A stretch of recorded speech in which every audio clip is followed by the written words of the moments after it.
What would you do if a child could expose your darkest secret? A 9-year-old black girl sits across from a white police officer in a Mississippi station, calmly stating she can read his mind. She describes the hidden room in his mother's basement where he keeps something from his wife.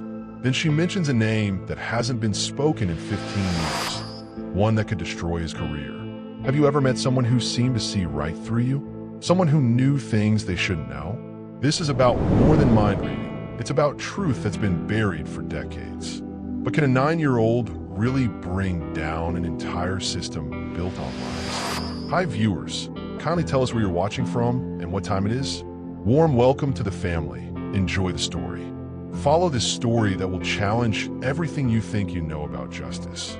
Now, let me take you back to where it all began. The Mississippi sun beat down on the courthouse steps as 9-year-old Ayanna sat with her back against the brick wall, knees pulled to her chest. She wasn't doing anything wrong, just waiting for her foster mom to finish inside. But in Millbrook, Mississippi, being a black girl in a hoodie was apparently a crime. "Hey, you can't be here," Officer Rick Halston called out, his boots clicking against the concrete. His partner, Officer Davis, hung back by the squad car, shaking his head. Ayanna looked up slowly, her dark eyes meeting his. "I'm not breaking any laws. Loitering is a law, kid."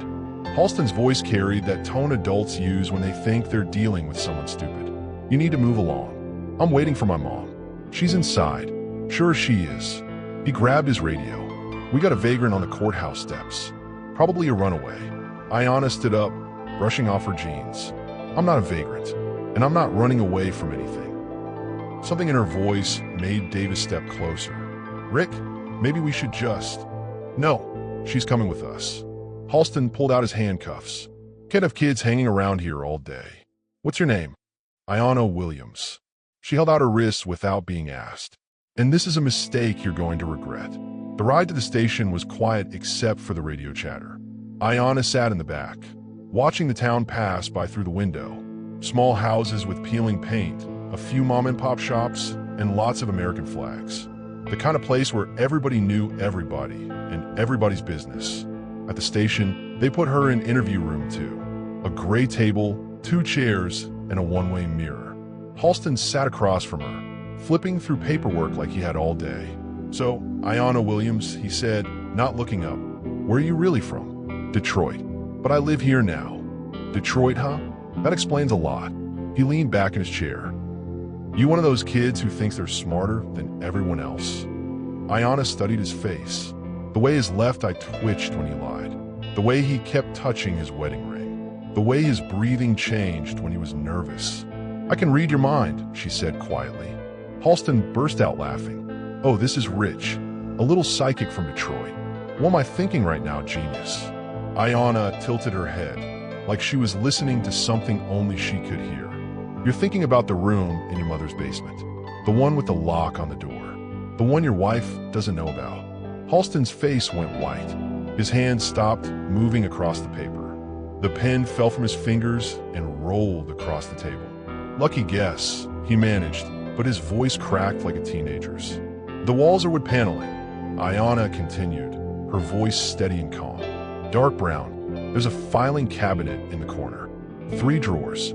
The bottom one sticks when you try to open it." "Stop." "There's a desk lamp with a green shade. It flickers when you turn it on. And there's a box under the desk. A shoebox. Nike. Size 11. Halston shot up from his chair, so fast it scraped against the floor. "I said stop. What's in the box scares you more than getting caught with it. You're just some street kid making stuff up." But even as he said it, sweat beaded on his forehead. "Davis," he yelled toward the door. "Davis." Officer Davis poked his head in. "Everything okay? Get child services on the phone. This kid's obviously disturbed. Making up stories." "I'm not making up anything," Ayanna said, never taking her eyes off Halston. "I can see it all. The newspaper clippings you keep in there. The photos. The letter you never sent." "She's lying." "The letter's addressed to Marcus Williams' mother. You wrote it 15 years ago. You keep starting it over and over, but you never finish it." Halston slammed his fist on the table. "I don't know any Marcus Williams." "Yes, you do." Ayanna's voice got quieter, which somehow made it scarier. You know exactly who he is. You know what you did to him. And you know why his mother never got to say goodbye. The room went dead silent.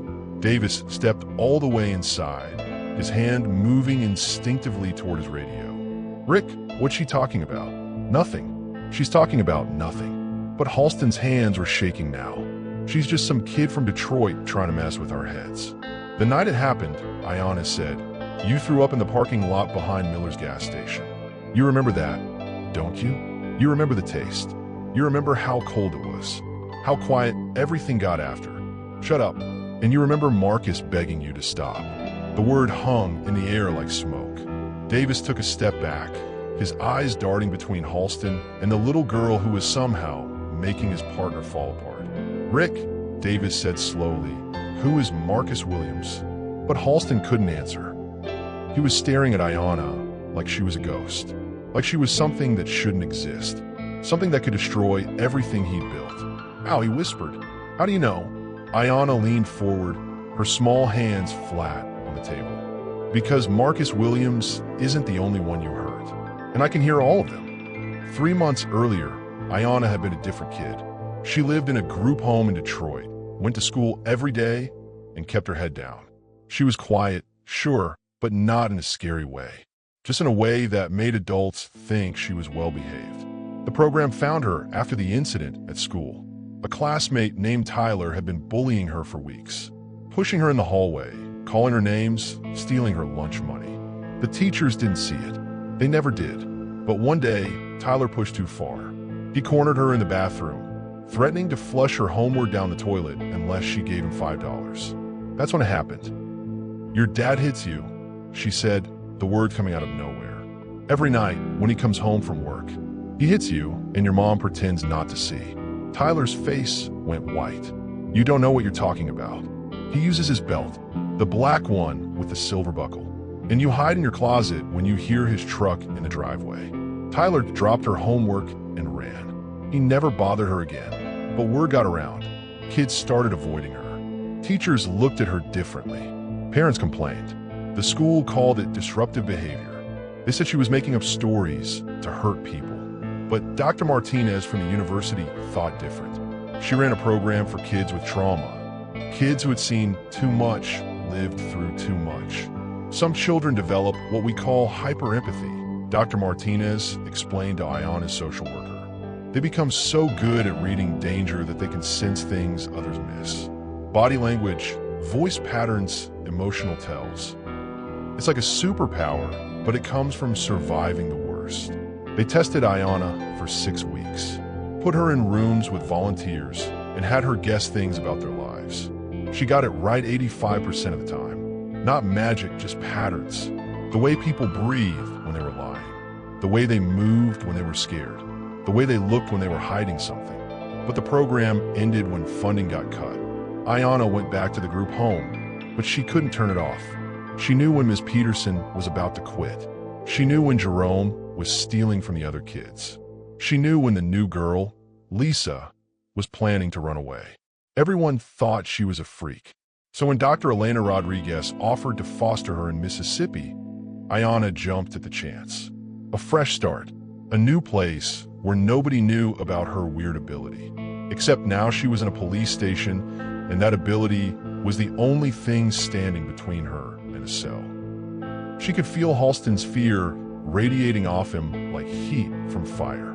She could hear Davis's confusion in the way he kept shifting his weight. And she could sense something else, something bigger moving in the shadows of this little town. Halston paced behind his chair like a caged animal. "You think you're real smart, don't you? Coming in here with your little mind games." "I'm not playing games." "Bull." He leaned over the table, getting in her face. "You're some foster kid from Detroit who thinks she can come down here and mess with people. Well, let me tell you something. You're scared," Ayanna interrupted. "Your heart's beating so fast you can hear it in your ears. Your hands are sweating. You keep looking at the door like you want to run. I'm not scared of some little. You should be." The 2 words hung in the air like a challenge. Halston straightened up, his jaw clenched. "Davis, get out," he said without taking his eyes off Ayanna. "Rick, I don't think. Get out." Davis hesitated, looking between them. "I'll be right outside." The door clicked shut. Halston pulled his chair closer to the table, his voice dropping to a whisper. "Listen to me very carefully, little girl. I don't know what kind of scam you're running, but it ends now. You're going to forget everything you think you know about me. You're going to forget about Marcus Williams. You're going to forget about basement rooms and shoeboxes and letters. I can't forget something that's true." "Truth?" Halston laughed, but it sounded forced. "Truth is, you're a troubled kid with a history of making up stories. Truth is, you're about to be charged with disturbing the peace and making false accusations against a police officer. Truth is, nobody's going to believe a word you say. Dr. Rodriguez will believe me." "Dr. Rodriguez?" Halston's eyes narrowed. "Your foster mom? The one who's supposed to be picking you up? See, I made some calls while you were talking. Turns out she's not just any foster mom. She's Elena Rodriguez, civil rights lawyer. The one who's been poking around our department for months." Ayana's stomach dropped. "What does that have to do with anything?" "It means this whole thing was a setup. You didn't just happen to be sitting on those courthouse steps. You were planted there. Your lawyer mama sent you to spy on us, didn't she? To dig up dirt on good cops doing their jobs. That's not true, isn't it? Awful convenient that a kid with supposed psychic powers ends up in the same town where her foster mom is trying to sue the police department. Awful convenient that she just happens to know things about officers she's never met." Halston stood up, pulling out his phone. "I'm calling child services. Dr. Rodriguez is going to lose her fostering license. And you're going to juvenile hall until we can figure out what other lies you've been telling. Wait, no more waiting. No more games. You picked the wrong cop to mess with, kid." But as he dialed, Ayana spoke one more time. "Marcus Williams was 16 years old. He was walking home from basketball practice, and you killed him." The phone slipped from Halston's hand and clattered to the floor. For a moment, the only sound in the room was the hum of the air conditioning and the distant chatter from the station beyond the door. "I didn't kill anybody," he whispered, but his voice shook. October 15th, 2008. Thursday night. It was raining. Ayana's voice was steady, like she was reading from a book. Marcus was taking the shortcut through the parking lot behind Miller's gas station. He had his headphones on. He didn't hear your car coming. "Stop. You were off duty. You've been drinking at Murphy's bar. 3 beers and 2 shots of whiskey. You were angry about something. A fight with your wife. She found out about the gambling debts." Halston sank into his chair. "How do you know about?" "You hit him with your car. But he wasn't dead. He was lying on the ground, asking for help, asking you to call an ambulance. I was drunk. I panicked. I didn't mean. But you didn't call for help. You got out of the car, and you finished what you started." The words hit like a physical blow. Halston put his head in his hands. "You made it look like a robbery gone wrong. You took his wallet, his phone, his basketball shoes. You threw them in the river. You told everyone he was a gang member who got what was coming to him. His family never found out the truth," Ayana continued. "His mother still lights a candle for him every Thursday. She still wonders why someone would hurt her baby. Stop talking. She prays for whoever did it. She prays that they'll find peace. She forgives them, even though she doesn't know who they are." Halston looked up, his eyes red. "You don't understand. I was young. I was stupid. I've had to live with it every day for 15 years. Marcus doesn't get to live with anything. He was going to college. He had a scholarship. He was going to be a teacher. I know. You think I don't know that? You think I don't see his face every time I close my eyes? Then why didn't you tell the truth?" "Because I was scared. Because I was a coward." Halston's voice cracked. "Because once you tell one lie, you have to keep telling lies to cover it up. Because I have a family now. A wife, kids. Because telling the truth would destroy everything. The truth is already destroying everything," Ayana said quietly. "It's just taking longer." The door opened. Davis stuck his head in. "Rick, Dr. Rodriguez is here for the kid." Behind him, a woman in a sharp gray suit stepped into the room. She was tall, with graying hair and kind eyes that missed nothing. She looked at Halston, then at Ayana, and her expression changed. "What's going on here?" Dr. Rodriguez asked. "Mom," Ayana said, standing up. "We need to talk." Dr. Rodriguez's eyes swept the room, like she was cataloging evidence. "Officer Halston, I assume? I'm Elena Rodriguez, Ayana's foster mother, and her legal guardian." "Legal guardian?" Davis stepped forward. "She didn't mention that. There's a lot your department doesn't know about proper procedure." Her voice was crisp, professional. "Has my daughter been read her rights? Has she been allowed to make a phone call? Has she been given food or water?" "She's not under arrest," Halston said quickly. "We were just talking." Dr. Rodriguez pulled out her phone and started recording. In an interrogation room, with a 9-year-old, without a parent or guardian present. "For how long?" "About an hour," Davis admitted, shooting Halston a look. "An hour." She turned to Ayana. "Are you hurt? Did anyone touch you?" "No, Mom. But we'll talk at home." Dr. Rodriguez faced Halston again. "I'm taking my daughter now. If you have questions, you can call my office and schedule an appointment." "Wait," Halston said, desperation creeping into his voice. The kid was making accusations. Serious accusations. She needs to explain herself. "What kind of accusations?" The room went quiet. Halston looked at Davis, then back at Dr. Rodriguez. She claimed she could read minds. Said things about me that weren't true. Things like what? Made up stories about cases that don't exist. About people who don't exist. Dr. Rodriguez studied his face. "What people?" "Nobody. Just nobody."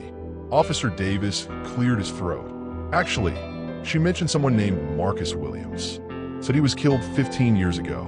I ran the name through our system, but..." "You did what?" Halston snapped. "I ran the name. Found a cold case from 2008. Unsolved homicide. Marcus Williams, age 16. Found dead behind Miller's gas station." The color drained from Halston's face. Dr. Rodriguez noticed. "Interesting," she said. "So this person does exist. And Ayana somehow knows about a 15-year-old murder case that your department never solved." "It's not connected," Halston said quickly. "The kid probably heard about it somewhere. Maybe read about it online. Maybe." Dr. Rodriguez pulled out a business card. "Officer Davis, I'd like to get a copy of that case file. For my records." "I don't think that's..." Halston started. "It's a public record," Davis interrupted. "If it's a cold case, anyone can request it." "Thank you, Officer Davis. You seem like someone who follows the rules." She turned to Ayana. "Ready to go home?" As they reached the door, Dr. Rodriguez paused. "Oh, Officer Halston, I represent several families in this county who've lost children to unsolved crimes. I have a feeling we'll be talking again soon." The door closed behind them, leaving Halston alone with Davis. "Rick," Davis said quietly, "who is Marcus Williams?" But Halston was already walking away, his hands shaking as he pulled out his phone to make a call he'd been dreading for 15 years. The drive home was quiet until Dr. Rodriguez pulled into their driveway. Then she turned off the engine and looked at Ayana. "Tell me what really happened in there." Ayana stared at her hands. "You're going to think I'm crazy. Try me. I can sense things about people. Things I don't want anyone to know." She looked up. "That's why you really took me in, isn't it? Not just because you wanted to help a foster kid." Dr. Rodriguez sighed. "Dr. Martinez told me about your abilities. She thought you might be helpful with some of my cases. So you did use me." "No, Ayana. I took you in because you needed a home. The fact that you might be able to help families get justice was just a bonus." "What families?" "Families like the Williamses. Marcus's parents have been fighting for answers for 15 years. The police said it was a robbery, but nothing added up. No witnesses, no evidence, no arrests. Because it wasn't a robbery." Dr. Rodriguez turned in her seat. "What do you know about Marcus Williams?" "Officer Halston killed him, hit him with his car, then finished the job. Made it look like a gang killing." "Can you prove it?" "Not in court, but I know it's true." Ayana's voice was quiet. "I can feel his guilt. It's like a weight he carries everywhere." "That's not enough for a conviction. Then we make him confess." Dr. Rodriguez shook her head. "It doesn't work that way. We need evidence. Real evidence." "What if I told you where to find it?" "What do you mean?" "The box in his mother's basement. The one with the newspaper clippings and the photos. That's evidence, right? If it exists, it would be huge. But we can't just break into someone's house. We don't have to break in." Ayana pulled out her phone. "We make him bring it to us." "How?" "By making him think someone else knows about it too. That night, Ayanna created a fake social media account. She posted a single message on the Millbrook Community Facebook page. Does anyone remember Marcus Williams? Found some old photos that might be connected to his case. The truth is finally coming out. Justice for Marcus. She didn't sign it, didn't say where the photos came from. Just let the post sit there like a ticking bomb. Within an hour, it had been shared 50 times. People were commenting, asking questions, demanding answers. The whole town was talking about Marcus Williams for the first time in 15 years. At 11:47 p.m., Ayanna's phone buzzed. Unknown number. Take down a post. Now, she showed the text to Dr. Rodriguez, who was reading case files at the kitchen table. Think it's him? Dr. Rodriguez asked. I know it's him. He's scared. Really scared. Good. Scared people make mistakes. The next morning, Ayanna woke up to find their car windows smashed and liars spray-painted across their front door. The war had begun. The vandalism made the local news. Channel 7 ran a story about the mysterious social media post and the escalating tensions in Millbrook. They interviewed neighbors, shop owners, and random people on the street. Marcus Williams was a good kid, said Mrs. Patterson from the corner store. I never believed that gang nonsense. Somebody knew something and kept quiet. The police did their job, argued Bill Murphy, the bar owner. Just because some outsiders want to stir up trouble doesn't mean we should dig up old graves. But the most interesting interview came from Marcus's mother, Dorothy Williams. She sat in her living room, surrounded by photos of her son, and spoke directly to the camera. I've been praying for 15 years that someone would tell me what really happened to my baby. If there's new evidence, I want to know. I deserve to know. She looked tired, older than her 63 years, but her eyes were fierce. To whoever's been hiding the truth, your time is up. Justice doesn't have an expiration date. The story went viral, not just in Mississippi, but across the country. Civil rights groups picked it up. True crime podcasts started making episodes. A hashtag started trending. Hashtag Justice for Marcus. At the police station, chaos was taking over. The phone rang constantly. Reporters camped outside. The mayor called 3 times in one day, demanding answers. We need to make this go away, Chief Bradley told his officers at the morning briefing. Whatever happened 15 years ago, it's stirring up trouble now. Maybe we should reopen the investigation, Officer Davis suggested. Take a fresh look at the evidence. There is no evidence, Halston snapped. It was a robbery. Case closed. Then why are you so worked up about it? Davis shot back. The room went quiet. Everyone stared at Halston, who was sweating despite the air conditioning. I'm worked up because some foster kid is making accusations against good cops, he said. And because outsiders are trying to make us look bad. What kind of accusations? Chief Bradley asked. Davis hesitated. She claimed she could read minds. Said things about Marcus Williams that weren't in the official report. What things? Details about how he died, about why he was killed, about who killed him. Chief Bradley's eyes narrowed. Are you saying this kid knows something we don't? I'm saying she knows something somebody doesn't want her to know, Davis replied. Meanwhile, Ayanna sat in her bedroom, reading the comments on her post. Hundreds of them now. People sharing their own stories about police cover-ups, about families who never got justice, about kids who died and nobody cared. But one comment stood out. It was from a username she didn't recognize, Truth Seeker 2008. I saw what happened that night. I've been too scared to talk. But if you're really trying to help Marcus, I'll tell you what I know. Meet me at Miller's gas station. Tonight, 11 p.m. Come alone. Ayanna stared at the screen. This was it, the break they needed. She just had to decide if she was brave enough to take it. At 10:45 p.m., Ayanna snuck out of her house. She told Dr. Rodriguez she was going to bed early, but instead, she climbed out her bedroom window and walked the 6 blocks to Miller's gas station. The place was closed, the parking lot empty except for a few streetlights casting long shadows. This was where Marcus Williams had died, where his life had ended and someone's lie had begun. A figure stepped out from behind the building. A woman, maybe 50 years old, wearing a baseball cap and sunglasses, even though it was dark. You're the kid from the Facebook post, she said. You're Truth Seeker 2008. My name's Linda. I work the night shift here, in 2008. I saw what happened to Marcus. Ayana's heart started racing. Tell me, I was taking out the trash when I heard the crash. A car hit something in the parking lot. When I looked out, I saw a police car and a body on the ground. What did you do? I hid. I was scared. I had warrants out for unpaid tickets. I couldn't afford to get involved. What did you see? Linda took off her sunglasses. Her eyes were haunted. I saw the cop get out his car. The kid was still alive, trying to crawl away. The cop looked around, making sure nobody was watching. Then he picked up a tire iron from his trunk. Ayana felt sick. And you never told anyone? I was a drug addict back then. Nobody would have believed me. And I was scared of what might happen if I talked. What made you change your mind? I've been clean for 5 years now. I have kids of my own. When I saw that post, I couldn't stay quiet anymore. Will you testify? I don't know. He's still a cop. He still has friends. What if more kids die while you stay quiet? Linda stared at her. You're just a little girl. You don't understand how dangerous this is. I understand that Marcus Williams was somebody's son. I understand that his mother still cries every night. I understand that the truth matters. The truth can get you killed. The truth can set you free. Linda was quiet for a long moment. Then she reached into her pocket and pulled out a small digital camera. I took photos that night. I don't know why.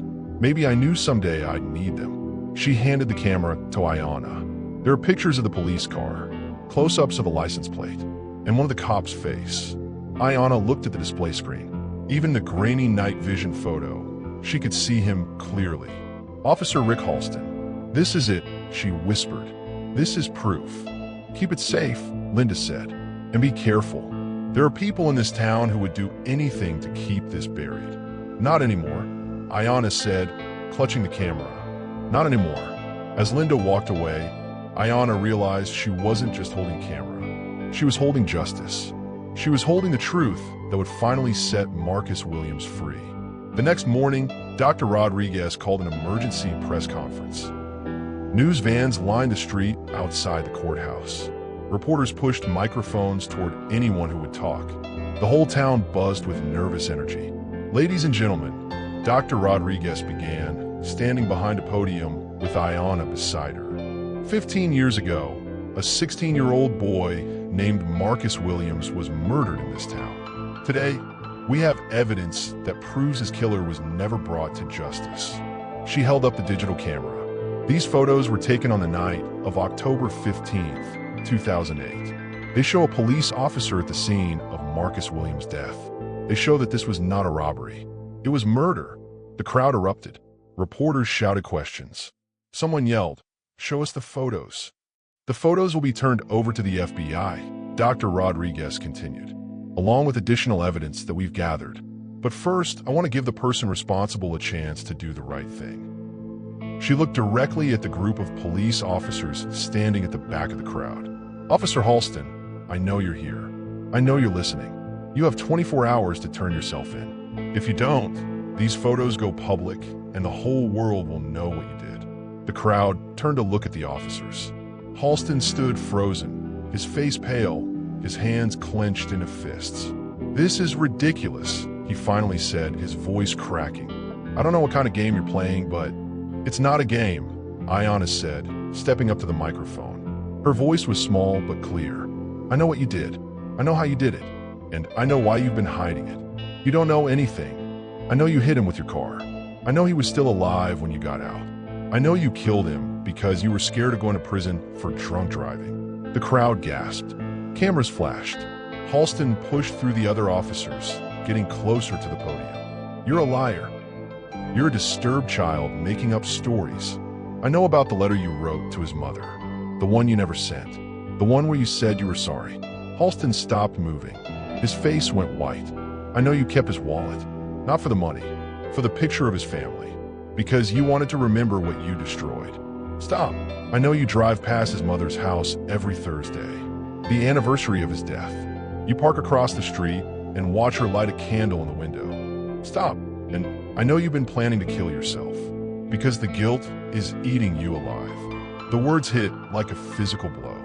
Halston staggered backward, his hand moving instinctively to his service weapon. I know, Ayana said quietly, because I can feel your pain. and I know Marcus forgives you, but he wants the truth to come out. He wants his mother to know what really happened." Halston's hand fell to his side. Tears ran down his face. "I'm sorry," he whispered.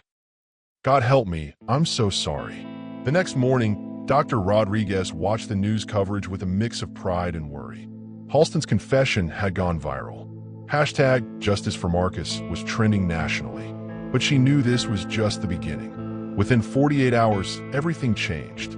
The FBI rolled into Millbrook like a storm, setting up a temporary headquarters in the old library building. Agent Sarah Chun, a no-nonsense woman in her 40s, led the investigation. She'd seen cases like this before. Small towns where corruption ran deep as tree roots. Halston sat in a federal holding cell, his lawyer trying to convince him to cooperate. But Rick Halston had spent 15 years building walls around a secret. Breaking them down wasn't going to be easy. The real shock came when they searched his mother's house. The basement room Ayanna had described was exactly as she'd said, a shrine to his twisted sense of justice. Photos of Marcus Williams covered one wall. Newspaper clippings from the original investigation, and hidden behind a false panel, evidence that should have been turned in years ago. Officer Davis found himself promoted to acting chief, a job he never wanted. His first order of business was suspending 3 more officers who'd been on duty that night 15 years ago. The department was bleeding personnel, but Davis knew it was necessary surgery. Meanwhile, Ayanna became the center of a media hurricane. Reporters camped outside her house. Talk show hosts called Dr. Rodriguez's phone every hour. Civil rights leaders wanted to meet with her. Everyone had questions about her gift, but the attention bothered Ayanna more than the death threats had. She didn't want to be famous. She just wanted Marcus Williams' family to have answers. Dorothy Williams got those answers on a Thursday morning. Agent Chun sat across from her in the same kitchen where she'd grieved for 15 years, spreading crime scene photos and witness statements across the table. "Your son was murdered," Chun said gently. Officer Halston and 2 other officers beat him to death behind the gas station. They claimed he was resisting arrest, but the evidence shows he was handcuffed when he died. Dorothy's tears fell onto the photos. "I knew it. I always knew it." "There's more," Chun continued. "They planted drugs in his car afterward. Made it look like a drug deal gone wrong. The whole department covered it up." The story broke on every major network. Marcus Williams hadn't been a drug dealer. He'd been a college student driving home from work at a pizza place. His only crime was being black in the wrong place at the wrong time. Ayanna watched the news coverage from her bedroom, curled up with a book. She felt lighter somehow, like a weight had been lifted from her chest. The voices in her head, the ones that whispered about danger and lies, were quieter now. Dr. Rodriguez knocked on her door. "How are you holding up?" "Better," Ayanna said. "I think Marcus can rest now." But outside, protesters gathered in the town square. Some carried signs demanding justice. Others defended the police. The town was splitting apart at the seams. And Ayanna knew her work wasn't finished yet. The trial lasted 3 weeks. Ayanna testified on the second day, her voice steady as she described what she'd seen in Halston's mind. The defense attorney tried to discredit her, calling her ability fantasy and manipulation.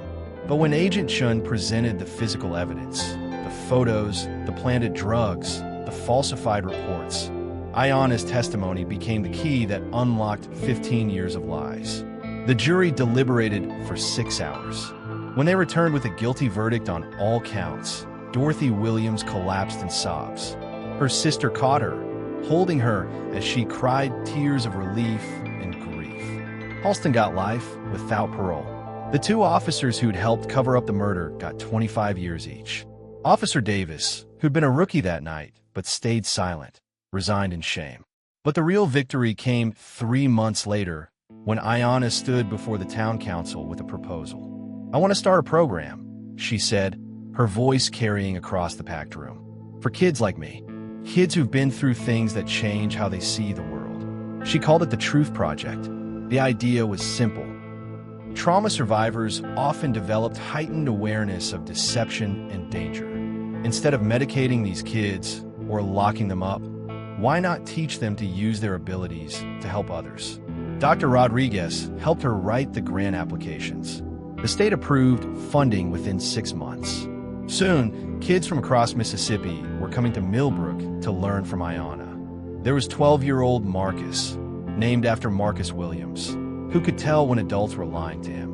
8-year-old Keisha, who sensed when someone was planning to hurt her.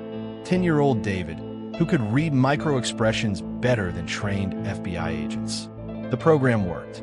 Kids who'd been labeled as behavioral problems became advocates for justice. They helped solve cold cases, identified abuse situations, and brought closure to families who'd given up hope. Ayanna's gift had multiplied. She'd found others like her, and together they were changing the world one truth at a time. The town of Millbrook changed too. The old boys' club that had protected Halston crumbled. New leadership emerged, led by people who believed in transparency and accountability. A memorial garden was planted where the old police station used to stand. Dorothy Williams cut the ribbon at the opening ceremony, her grandson playing among the flowers planted in Marcus's honor. Ayanna spoke at the dedication. My mom always told me that trauma either breaks you or makes you stronger.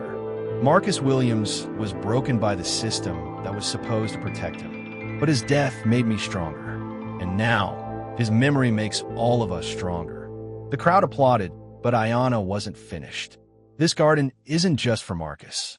It's for every kid who's been told they're lying when they're telling the truth. Every person who's been silenced by fear. Every family that's been denied justice.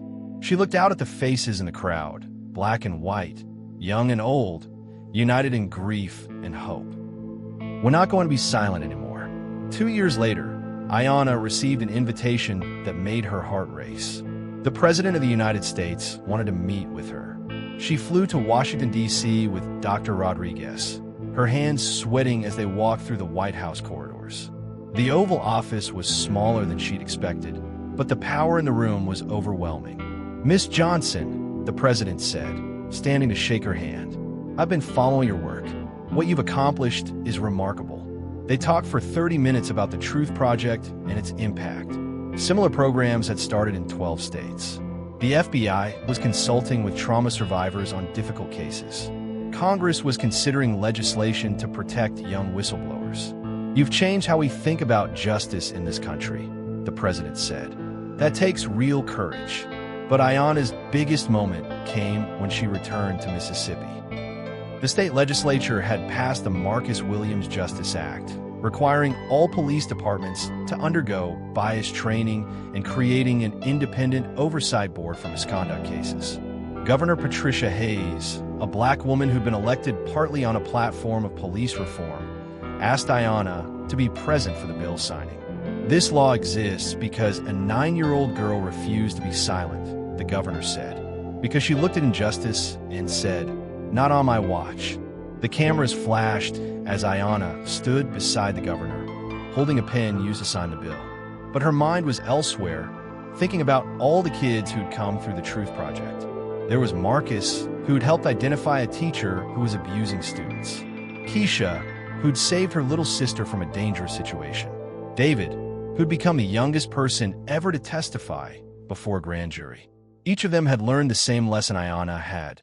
Trauma doesn't have to define you. It can refine you. The program had expanded beyond Mississippi. Dr. Rodriguez had written a book about it. Universities were studying it. International organizations were adapting it for different cultures. But the most important change was happening in the kids themselves. They were learning to trust their instincts, to speak up when they sensed danger, to believe that their voices mattered. Ayanna's phone buzzed with a text from a new student. "I think my foster dad is lying about something. Can you help me figure out what?" She smiled and typed back, "Come to class tomorrow. We'll figure it out together." The Truth Project had become bigger than she'd ever imagined. It was a movement, a philosophy, a way of life. And it all started with a 9-year-old girl who dared to tell a police officer she could read his mind. As Ayanna walked out of the Capitol building, she felt the familiar sensation of someone watching her. But this time, it wasn't threatening. It was proud. Maybe it was Marcus Williams' spirit, finally at peace. Maybe it was just her imagination. Either way, she knew she was exactly where she was supposed to be. The documentary crew followed Ayanna through her daily routine, cameras capturing everything from her morning meditation to her evening classes with new Truth Project students. "What do you want people to understand about your story?" the director asked as they sat in the memorial garden where Marcus Williams' statue now stood. Ayanna thought for a moment, watching a group of children play near the fountain. "I want them to know that kids see more than adults think we do. We hear the lies. We feel the fear. We know when something's wrong. But adults don't always listen." "No," Ayanna agreed. "They think because we're young, we don't know anything. But sometimes being young means we see things clearly. We haven't learned to ignore the truth yet." The documentary, titled The Girl Who Saw Truth, premiered at the Sundance Film Festival. It won 3 awards and was picked up by Netflix, reaching millions of viewers worldwide. But Ayanna's real message wasn't delivered in theaters. It was delivered in school assemblies where she spoke to kids who looked like her, kids who'd been dismissed, ignored, or labeled as problems. "Your voice matters," she told them. "Your truth matters. Don't let anyone convince you otherwise." At middle school in Detroit, a 12-year-old girl raised her hand. "What if nobody believes us?" "Then you find someone who will," Ayanna replied. "It might take time. It might be scary.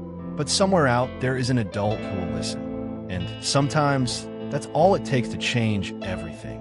The girl nodded, her eyes bright with possibility. After the assembly, the school counselor approached Ayanna. "That girl who asked the question? She's been trying to report abuse at home for months." Nobody believed her. "They will now," Ayanna said confidently. That night, she called Dr. Rodriguez. "I think I know what I want to do with my life." "What's that?" "I want to be a lawyer, like you, but I want to specialize in cases where kids are witnesses. I want to make sure they're heard."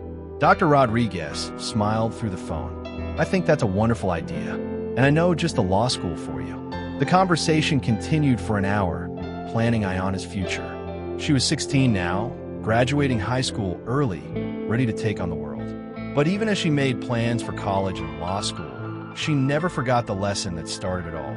Sometimes the most powerful person in the room is the one everybody underestimates. In her bedroom, she kept a framed photo of Marcus Williams. Not the crime scene photos or the newspaper clippings, but a picture Dorothy Williams had given her. Marcus in his graduation cap and gown, smiling at the camera, full of hope for the future.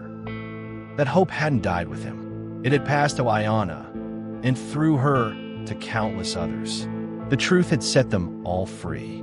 5 years after that first encounter in the police station, Ayanna stood on the courthouse steps once again. But this time, she wasn't alone. Dozens of Truth Project graduates surrounded her. Young people who'd learned to trust their instincts and speak their truth. The occasion was the dedication of the Marcus Williams Justice Center, a new facility that housed the Truth Project headquarters, victim services, and a training center for law enforcement officers. Dorothy Williams, now in her 70s, but still sharp as ever, cut the ribbon. "My grandson would have been so proud," she said, her voice carrying across the crowd. "He would have loved seeing young people fight for justice." Officer Davis, now the permanent police chief, spoke next. "This building represents everything we should have been doing all along. Listening to our community, especially our young people." But the real star of the day was Ayanna herself. At 21, she was finishing her master's degree in criminal justice, preparing for law school, and running the Truth Project with a staff of 50. "When I was 9 years old," she told the crowd, "I sat on these same steps and told a police officer I could read his mind. He laughed at me. He didn't believe me. But I knew something he didn't know, that the truth has a way of coming out, no matter how hard people try to bury it." The crowd applauded, but Ayanna held up her hand. The Truth Project isn't about having special powers. It's about listening to the kids who've been through hell and somehow survived.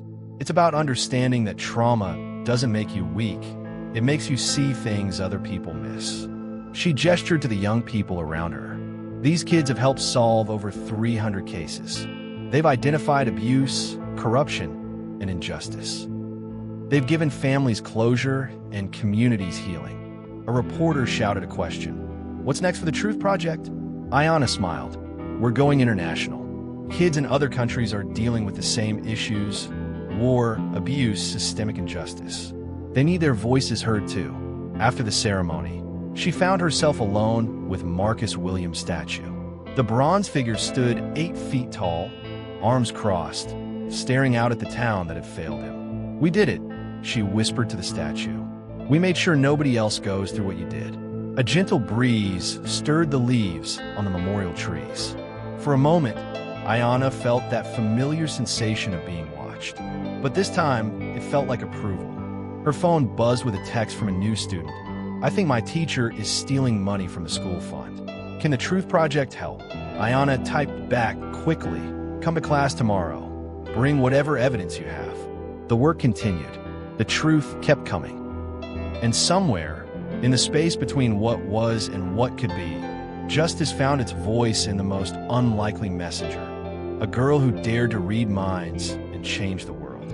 The story of the mind reader of Mississippi was complete, but the legacy would last forever.